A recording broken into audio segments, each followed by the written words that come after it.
오늘 우리에게 주시는 하나님 말씀은 열왕기상 6장 14절에서 38절 말씀입니다.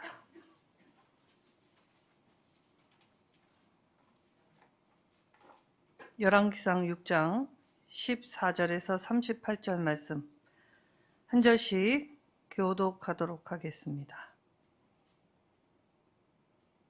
솔로몬이 성전 건축하기를 마치고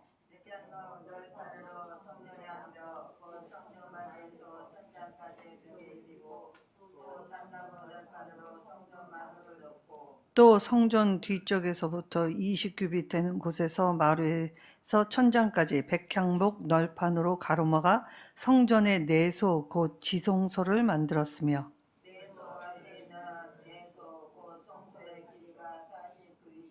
성전 안에 입힌 백향목에는 박과 핀 꽃을 아로새겼고 모두 백향목이라 돌이 보이지 아니하며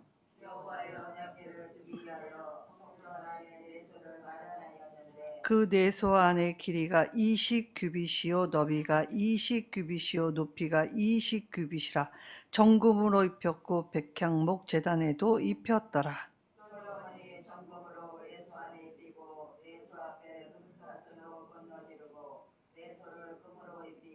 온 성전을 금으로 입히기를 마치고 내소에 속한 제단의 전부를 금으로 입혔더라.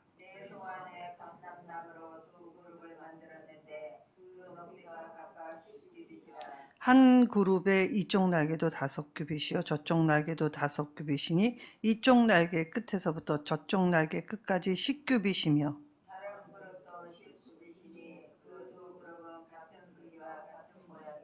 이 그룹의 높이가 10규빗이요 저 그룹도 같았더라.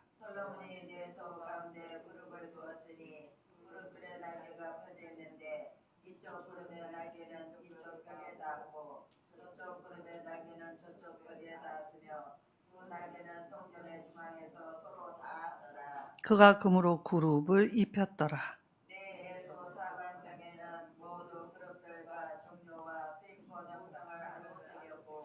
내외 성전 마루에는 금으로 입혔으며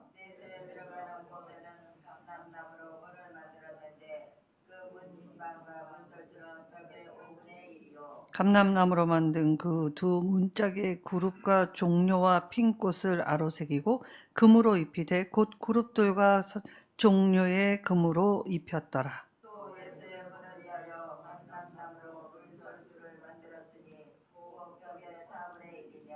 그 두 문짝은 잣나무라 이쪽 문짝도 두 짝으로 접게 되었고 저쪽 문짝도 두 짝으로 접게 되었으며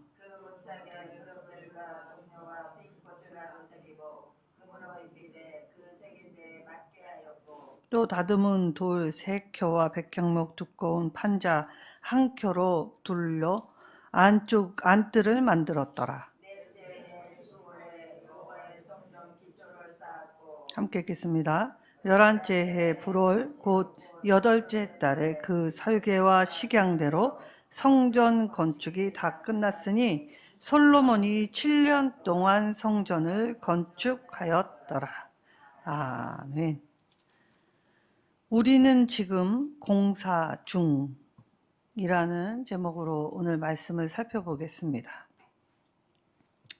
자, 솔로몬이 7년 동안 이 하나님의 성전을 건축했다라고 기록하죠. 근데 실상 이 솔로몬이 즉위 4년, 그러니까 우리로 치면 4, 5월 달에 성전 건축을 시작해서 오늘 말씀에는 뭐라고 하십니까?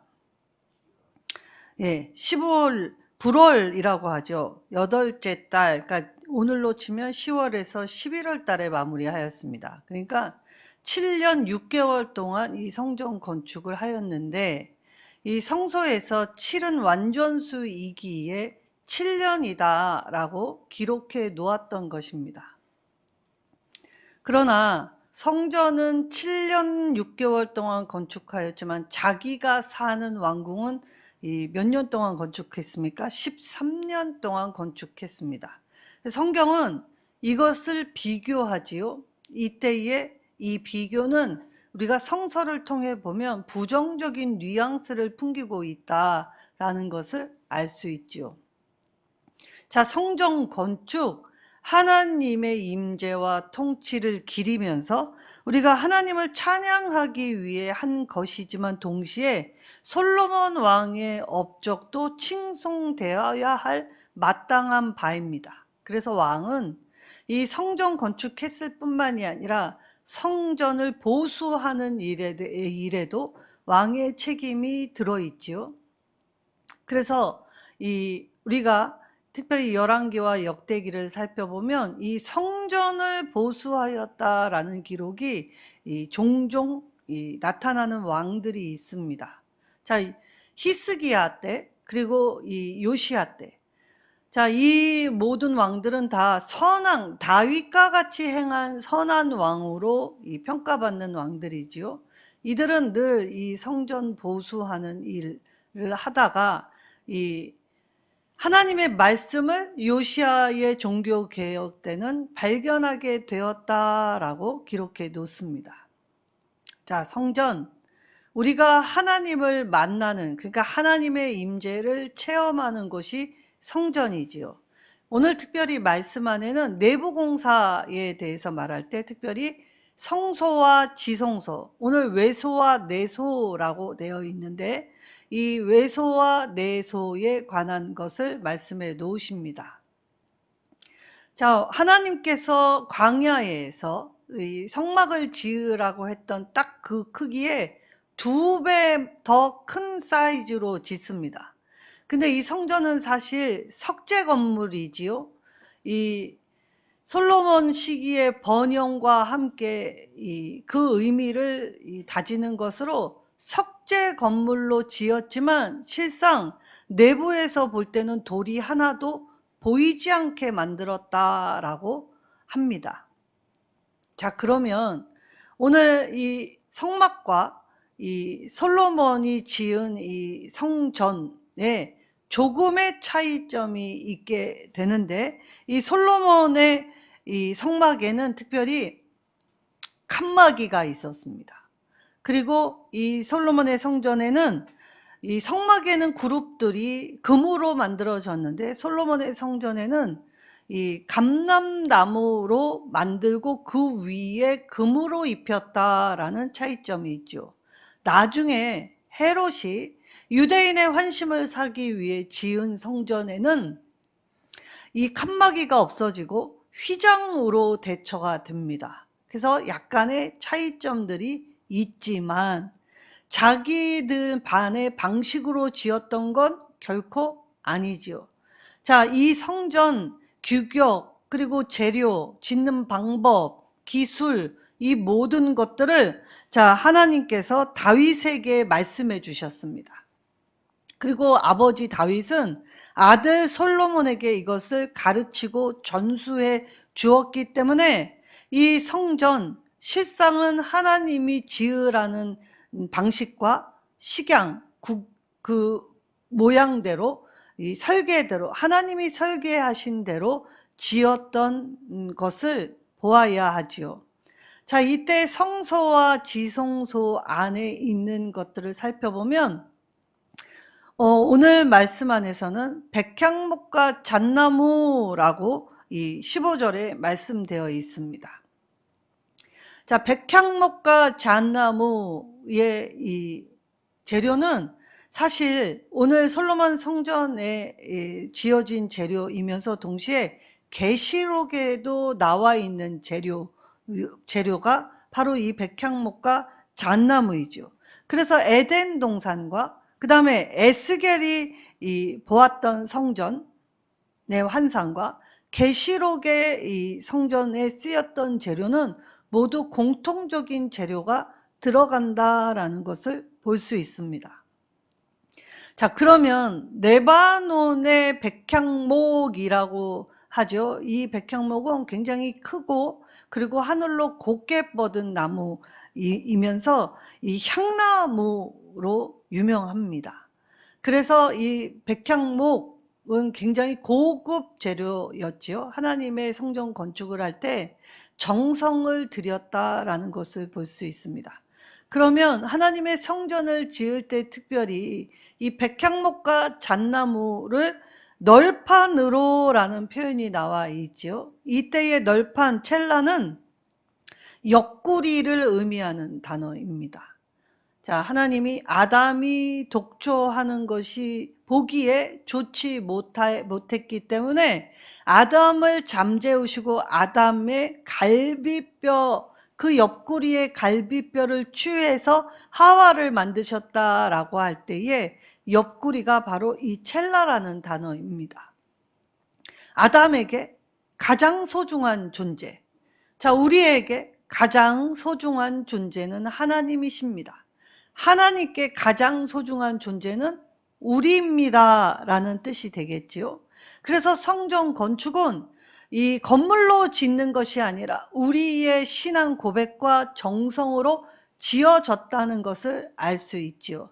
그래서 백향목은 그 당시에 힘과 번영을 상징하는 나무였습니다. 힘과 번영, 그리고 이 아름다움을 상징할 때 백향목을 통상 표현적으로 썼지요. 그리고 잣나무, 소나무과의 이 잣나무는 내구성이 아주 튼실하였습니다. 노아의 방주의 재료가 무엇이었습니까? 잣나무였지요. 그래서 우리가 성경을 볼 때에 이 나무들이 그 시대에 많은 나무들이 있었는데 하나님의 건축할 때에 쓰였던 나무, 그 나무가 상징하는 의미가 이 성전 건축에도 이 어떠한 의미를 담고 있는지를 살펴볼 때, 자, 하나님의 소중한 존재인 우리는 하나님으로부터 힘을 받아서 그래서 아름다움을 추구하고 그리고 이 땅에 번성해야 할, 전도해야 할 사명이 있다는 것이지요. 그래서 사도 바울은 저와 여러분이 어떻게 되어야 한다고 했습니까? 그리스도의 향기가 되어야 한다라고 하였습니다. 자, 하나님이 사람을 창조하시고 이 땅에 사람에게 주신 사명 5가지 위임 명령이 있었지요. 먼저 생육하라라고 하였습니다. 삶을 살아내라는 것입니다. 그리고 번성하라고 하셨습니다. 자, 삶을 이어져 나누고 베풀 때 우리가 이 번성이라는 것을 맛보게 되지요. 그리고 충만하라고 하셨죠.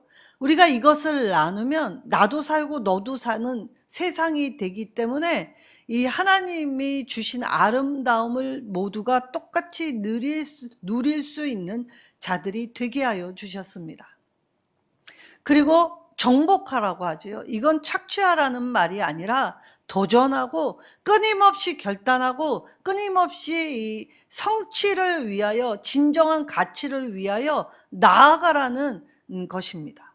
그리고 다스리라라는 말은 참된 섬김으로 취하고 억압받는 세상의 방식이 아닌 하나님 나라의 이론으로 이 하나님이 주시는 명령을 따를 때에 하나님이 주시는 완전한 샬롬, 평안이 우리 안에 넘쳐나는 곳, 성전이 되겠지요. 그래서 이 성전에 오늘 백향목과 이 잣나무는 힘과 능력, 아름다움, 향기를 상징하는 나무입니다. 그래서 처음 우리에게 하사하셨던 에덴의 그 아름다움을 우리가 고유하게 지키지 못할 때에 어떻게 됐습니까? 이제 에덴은 잃어버린 곳이 되었습니다. 에덴을 회복하기 위해서는 우리의 힘과 능으로 절대 불가능하지요. 그래서 오늘 하나님 성전을 지어질 때에 아담의 옆구리에서 하와를 취했듯이 우리가 하나님으로부터 받은 것, 그 은혜를 상기하는 곳, 그것이 하나님의 성전 안에 하나님의 모인 백성들이 하나님의 말씀으로 말미암아 이 하나님의 이 마음, 생각, 뜻을 회복하는 것이 바로 예배의 자리, 성전이 되어야 한다라고 하셨던 것입니다. 그리고 이 성전을 꾸밀 때 이 성전은 온통 황금빛이었습니다. 우리는 기껏해야 금반지 뭐 요런 종류로만 보았지, 사실 황금빛이 이 가득한 어떤 한 공간에 들어가 본 적이 없어서 우리는 사실은 이것이 이 사태의 실태를 파악하기가 참 어렵습니다. 근데 종종 우리가 간접 체험 영화를 보면 어떻게 합니까? 자, 보물을 찾아 미지의 여행을 떠난 사람들. 진짜 있을까? 사람들은 에이, 진짜 있겠어? 라고 하지만 그 사람들, 수많은 사람들 중에 무모한 도전을 하는 것 같은 사람들, 진짜 있을까라는 의구심에 그 의구심을 호기심으로 바꾸어서 여행길을 떠났다가 이 황금으로 된 보물을 발견한 사람들의 이야기, 뭐 허구일 수도 있고 우리가 바라는 꿈일 수도 있겠지요. 그 영화 속에서 보면 어떠합니까? 황금을 대면했을 때에 그 황금 대면했을 때 사람들의 모습들이 나옵니다. 자, 영화는 스펙타클하고 그리고 위험천만한 요소가 아주 간당간당하게 있기 때문에 보물이 있는 곳, 그것을 거머쥐기 위해서 이 용기도 불사해야 되고 위험도 그것을 감수해야 하지요. 그리고 대면했을 때에 딱 보면 기쁘고 그걸 누리기도 미처 찰나의 순간에 무너져 내리기 시작합니다.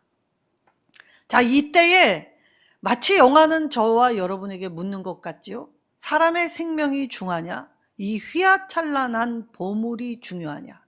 근데 탐욕의 눈이 뒤집어지면 지금 죽을 수 있는 이 시점이 눈에 들어오는 게 아니라 휘황찬란한 그 금은 보석들에 미쳐서 이 지금 자리가 죽을 자리인 줄 모르고 좋아가지고 미쳐서 하하하 하면서 지금 무너져 내리는 건 눈에 보이지 않죠? 근데 영화의 주인공은 어떻게 합니까? 거기서 딱 하나, 아무도 모르게 모자 속이나 주머니 속에 하나 챙겨서 중요한 건 보물이 아니라 생명이다 하고 그곳을 빠져나와 겨우 살았다라는 그런 영화들 참 많습니다. 그때 마지막에 웃는 자는 그 찰나의 틈에 하나 챙긴 거. 근데 그 하나 챙긴 게 자신의 삶에서는 엄청난 희소 가치를 지녔겠지요. 그래서 내가 보물을 찾았다는 내 기억과 그리고 무너져 내린 흔적도 없는 그 땅밖에 없습니다. 그래서 사람들은 보았다, 세상의 보물을 찾아보면 무엇만 남습니까? 허무만 남지요. 그리고 10년 감수한 자신의 감정만 남습니다. 자, 성막 크기에 딱 2배만한 큰 석재 건물 안에 특별히 이 나무 골조에 금을 씌워서 온통 내부가 황금빛으로 된 이 성전 안에 성소로 들어오면 사실 성전 안뜰에서는 볼 수 없었던 이 장엄함, 화려함, 휘황찬란함, 그래서 이것을 통하여 위화감, 너무나 아름다우면 눌립니다. 사람은 자연의 기기묘묘한 여행을 갔다가 어떻게 자연이 이렇게 만들어낼 수 있지? 라고 생각할 때 장관이라는 걸 보면 사람은 거기서 굉장히 나 자신이 미비한 존재이구나, 내가 전부인 양 살았는데 난 진짜 아무것도 아니구나를 그 자연의 위대함 앞에서도 깨닫게 되죠. 오늘 하나님의 성소로 들어왔을 때에 이스라엘 백성들은 그 하나님을 대면한 것도 아니고 그저 성소 안에 들어왔을 뿐인데 그 성소 안 감당이 되지 않는 곳이었다는 것이죠. 그리고 이 성소를 지나치면 이 지성소가 나옵니다. 다윗이 하나님의 언약궤를 모셔두려고 지으려고 했던 성전. 그래서 솔로몬은 정말 중요한 하나님의 언약궤를 이 지성소 안에 안치하는 일로 이 성전 건축을 마무리하게 되지요.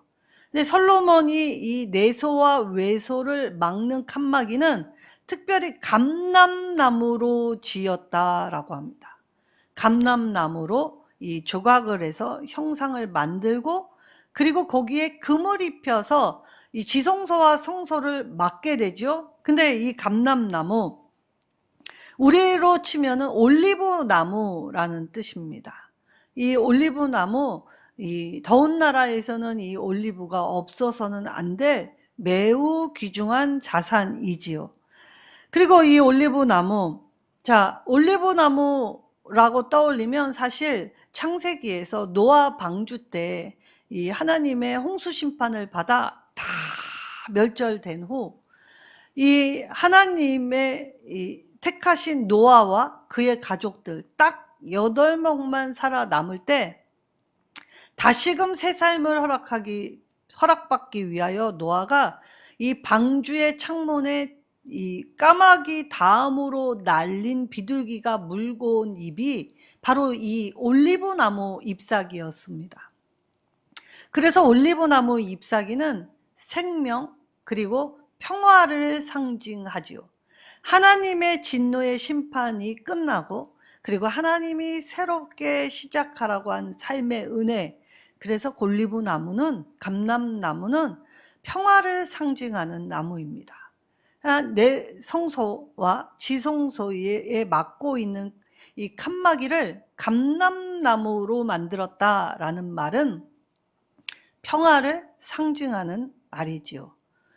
이때에 이 성경을 떠나서 이 올림픽에서 이 1등을 한 금메달, 오늘날에는 금메달을 땄다고 하지만 그때는 최종 승리자, 최후 승리자에게는 이 올리브 나무 잎사귀를 엮어서 관을 씌워줬지요. 그래서 올리브 나무, 성서 외에는 승리를 상징하는 나무입니다. 평화와 승리를 상징하는 것. 우리가 하나님을 믿을 때 성전 뜻만 받고 가면 안 되고 하나님의 성소로 나아가야지요. 근데 하나님의 성소는 누가 나아갑니까? 거룩한 자, 거룩하신 하나님을 섬겨야 하기 때문에 거룩한 자만 성소에 들어갈 수 있습니다. 그리고 예수님이 성소와 지성소를 나누었던 그 휘장을 직접 찢으셨기 때문에 하나님의 언약궤 앞으로, 말씀을 받을 수 있는 곳으로, 그래서 하나님의 은혜의 보좌 앞으로 나아갈 수 있는 길을 터놓아 주셨지요. 그래서 오늘 이 성소에서 지성소로 나아가는 것이 오늘날 우리에게 주어진 과제들입니다. 자, 이때에 참 이 감람나무에 금을 입힐 때에 이 나무 칸막이에 새겨 놓은 형상들이 있습니다. 자, 두 그룹들을 만들었다라고 하지요. 그러니까 하나님의 그룹들이라는 이 단어, 이 게르빔이라는 이 히브리어 안에는 이 천상 존재를 의미하는 말이지요. 자, 이 천상 존재, 우리가 일컫는 말 천사라는 것입니다. 이 천사들이 하는 일, 먼저 이 생명나무 경호자입니다. 왜냐하면 죄 많은 인생이 따서 영생을 하지 못하도록 생명나무의 실과를 지키게 하셨지요. 그래서 이 그룹들은 생명나무의 경호자입니다. 그리고 하나님의 이 봉사자로서의 천사의 직무를 감당하지요. 그래서 하나님의 메신저로 하나님이 지키라고 하고 전하라고 하는 것들을 부지런히 일하는 존재가 바로 이 게르빔입니다. 그리고 하나님의 보좌를 운반하는 존재이기도 하지요. 그리고 성전 보물 수호자이다라고 지칭합니다. 그런데 천사가 이러한 일들을 해도 히브리서에는 천사는 우리보다 못한 존재로 창조하셨다라고 하죠. 그래서 천사는 우리가 부리는 영이 아니라 우리를 돕도록 창조해 주신 영입니다. 그래서 이 하나님 성소에서 지성소로 나아갈 때에 이 그룹들을 새겨 놓는데, 이 그룹들을 새길 때에 온통 종려나무의 이 꽃 꽃을 새겼다라고 32절에 얘기하죠. 종려와 핀 꽃을 아로 새겼다라고 합니다. 자, 그러면 성소에서 지성소 나아가게 될 때에 이 칸막이의 그림이 비춰 이 부조니까 입체적으로 보이게 되면 마치 천사들이 꽃밭에 있는 것처럼 보였을 것입니다. 어떻게 보였을까요? 생명나무를 지키고 있는 에덴 동산의 그룹들이 떠올려졌을 것입니다. 에덴으로 가는 길은 막혔습니다. 우리는 갈 수가 없지요. 그러나 성소로 나아가는 길은 뚫려 있습니다. 예수님이 지성소까지 그 길을 뚫어 놓으셨지요. 아직 우리는 에덴을 회복하지 못했지만 이 땅에서 하나님 앞에 나아갈 수 있는 성소로 들어가는 길을 뚫어 놓으셨기 때문에 이 길로 걷기만 하면 됩니다. 그래서 우리 같은 죄인이 예수 그리스도의 피의 보혈의 공로로 죄 씻음, 죄 사함, 허물의 가리움을 받았기 때문에 그 은혜로 말미암아 담대히 하나님 앞에 직접 나아갈 수 있는 담대함, 담력을 허락해 주셨지요. 그리고 이 천사들 지성소로 들어가게 될 때 천사의 날개를 쫙 펴고 한쪽 천사와 맞은편 천사, 그래서 두 천사의 날개를 쫙 펼 때에 이쪽 끝에서 저쪽 끝, 지성소는 정육면체입니다. 정육면체, 다 변이 같다는 거지요. 그건 하나님의 균형과 질서, 그것이 완전하시다라는 뜻을 가지고 있습니다. 그래서 하나님이 이 성전을 설계하실 때 하나님의 완전하심을 예배하는 자들로 하여금 보게 하여 주셨지요. 그리고 우리에게 이제 묻고 계십니다. 예수 그리스도로 말미암아 하나님의 은혜의 보좌 앞으로 나아갈 수 있게 해주셨는데도 여전히 성전 뜻만 밟고 있는지, 아니면 성소로 들어와 담대하게 하나님의 은혜의 보좌 앞으로 나아가고 있는지 저와 여러분에게 묻고 계시죠. 그래서 성전 내부는 온통 정금입니다. 정금, 변치 않는 하나님의 속성을 가지고 있으면서 동시에 우리도 이 완전하신 하나님께 예배하는 존재로서 거룩을 회복하고 거룩을 하기 위하여 우리가 이 변함없는 순결함, 순종함을 가지고 나아가야 한다라고 하지요. 자, 욥기 23장 10절에 뭐라고 하셨습니까? 나의 가는 길을 그가 아시나니 그가 나를 단련하신 후에 내가 정금같이 나아가리이다 라고 하였습니다. 성전 안에 들어오면 우리의 죄를 태워야 하지요. 그래 번제단에서 희생 제물의 피를 가지고 제물을 불태워 내가 죽어야 하는데 제물이 대신 죽음으로써 하나님이 주시는 사죄의 은총을 덧입게 되지요. 그리고 물두멍에서 정결하게 씻어야 합니다. 우리의 더러워진 마음과 생각을 말씀의 샘에 씻지 않고는 거룩하신 하나님 앞에 설 수가 없게 되겠지요. 그때의 성소에는 이 등잔대와 그 다음에 진설병, 떡상과 분향단이 있었습니다.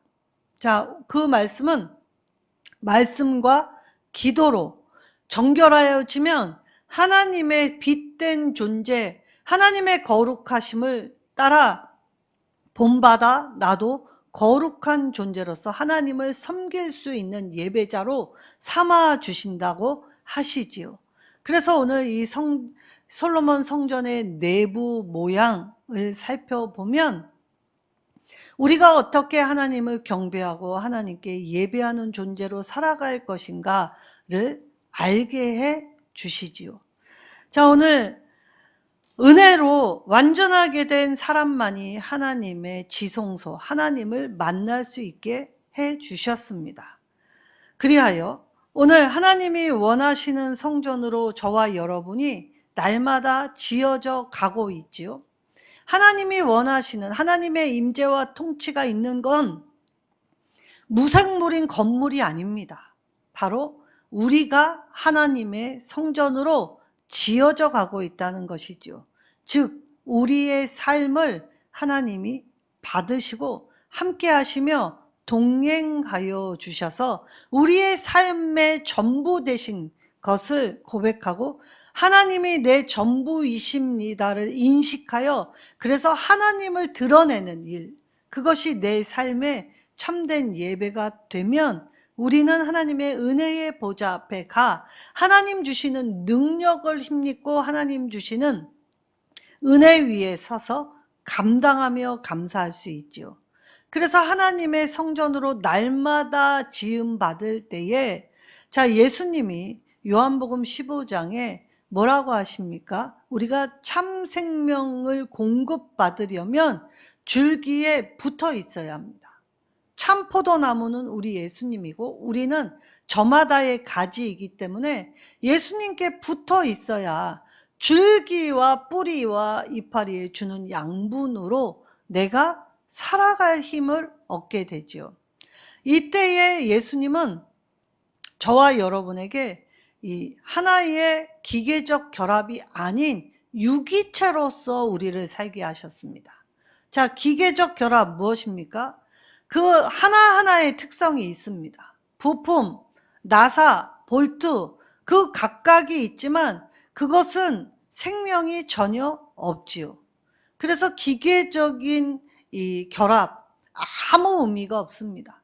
우리 안에 하나님의 영으로 충만해지지 아니하면 기계적 결합이 아닌 하나님은 한 사람 한 사람의 개성, 각자에게 주신 성품, 그리고 각자에게 주신 환경, 그 모든 것을 안 되고 어렵고 힘들어도 노력하고 애써서 하나님을 부르며 의지하며 나아가게 될 때에 그 하나님의 도우심으로 말미암아 내가 살아서 드리는 산 제물로 우리의 기뻐하시는 예배자로 삼아 주신다고 하시죠. 그래서 우리의 삶이 곧 예배가 되는 것입니다. 오늘 정성을 다할 때에는 재료 하나하나의 특성들이 있죠. 그 재료 하나하나의 특성들을 하나님은 다 똑같이 일률적으로 획일화하시지 않습니다. 백향목은 백향목대로, 잣나무는 잣나무대로, 감람나무는 감람나무로 모두가 하나하나의 재료의 특징을 인정하시고 그 요소에 잘하는 걸 사용하셔서 하나님이 거기 위에 그리스도의 보혈로 우리의 죄를 씻는 정금을 입혀주시면 모두가 각자 다 빛나서 연결되어 각자가 연결된 하나님의 성전으로서 하나님께 영광이 되지요. 반짝반짝 빛나도록 우리 한 사람 한 사람을 다 기뻐 받으십니다. 그런데 아직 완전한 하나님 나라는 이미 우리가 하나님 나라를 살고 있지만 완성되지는 않았죠. 그래서 이미와 아직이라는 표현을 합니다.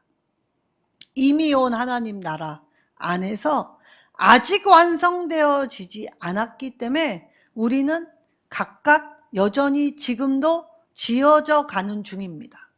완전히 지었다, 그래서 끝냈다가 아니라 우리는 하나님의 영이 거하시는 성전으로 여전히 오늘 하루하루가 매일매일이 모여서 하나님의 전으로 지금 연결되고 지어져 가는 중이지요. 그때에 까칠까칠한 석재로 지은 건물 안에 이 석재가 돌이 하나도 보이지 않게 되는 것은 말씀으로 새롭게 변화받아 말씀이 주시는 힘으로 변화받고 그 본질 자체가 달라졌기 때문입니다.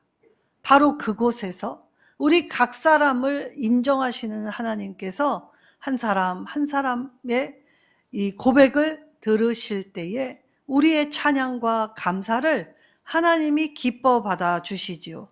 그래서 예배하는 자는 하나님 나라를 위해 섬기는 자, 헌신하는 자입니다.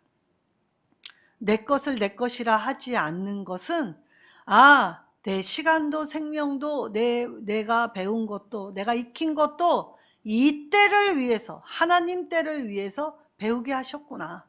아, 하나님께서 지금까지 나를 이끄신 건 앞으로 이 길을 위해서 단련하신 거구나 라고 깨닫게 되면, 그때에 우리는 내 작은 힘, 미력하다고 생각했던 것들을 하찮게 여기지 않고 존귀하게 대해주시는 하나님의 은혜 앞에 그것을 드릴 수 있는 자 되지요. 그래서 그 힘을 보탤 때 우리의 작은 힘들이 모여서 큰 힘을 발휘하게 하신 것입니다. 각 건물마다 연결되고 지어지지요.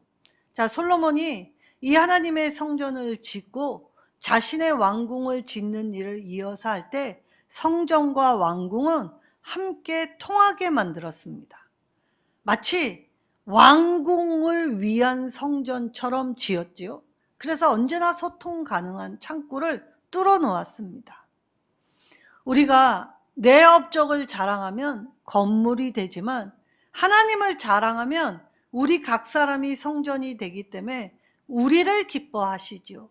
우리의 찬양을 들으시고 우리의 기도를 받으시며 하나님은 이루어 가시는 분이십니다. 그래서 하나님과 교제하며 예배하며 이 땅을 살아가는 존재가 된다는 것은 내 생각과 내 방식이 아니라 하나님의 기준을 품고 하나님의 생각과 시선으로 바라보아 내 삶의 지경을 넓히는 일이죠. 협소한 내 생각을 깨트리고 좁디 좁은 내 마음을 넓혀주시는 하나님의 은혜 앞에 훈련을 받는 일입니다. 바로 그것이 경건의 첫걸음이지요. 경건은 무늬만 가지고 있으면 아무 능력이 되지 않습니다. 경건을 이루기 위해 우리가 하나님의 임재와 통치가 이루어지기 위한 통로와 도구가 되기 위하여 오늘 단련시켜 주시는 의미를 깨달을 때 그것은 질고가 아니라 하나님이 나를 부르시는 은혜의 시간임을 새롭게 고백하게 되겠지요. 그리하여 하나님께 내 최선과 최상을 돌려드리면 하나님의 통치와 임재가 그래서 사랑으로 온통 감싸 평안하게끔 이끌어 주시는 것입니다. 그래서 우리는 성실하게 이 일을 감당해야 하지요. 우리는 무엇을 해야 하는지는 압니다. 그런데 아는 게 우리가 행하는 데까지는 어떻게 행할 줄 모르는 게 삶이죠. 안다고 생각하지만 그 알을 실천하기에는 너무나 모르는 것 투성이가 삶입니다. 그러기에 우리는 모두 다 주가 필요하지요. 주님을 이용하지 않고 주님을 갈망하고 주님을 향해 온통 온 마음을 열면 하나님은 우리의 모든 것이 되어주신다고 약속해 주셨습니다. 그리고 하나님의 약속은 변치 않으시고 반드시 이루어 주시지요. 우리는 여전히 공사 중입니다.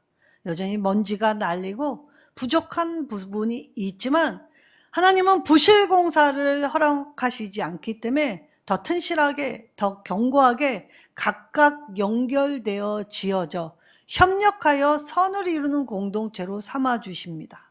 오늘 우리는 아직 공사 중이라는 팻말을 들을 때 그것을 수치스러워하지 않고 하나님이 주시는 그 기본을 탄탄히 하여서 잘 짓고 잘 짓는 믿음 위에 서시는 저와 여러분 되시기를 예수님의 이름으로 축원합니다.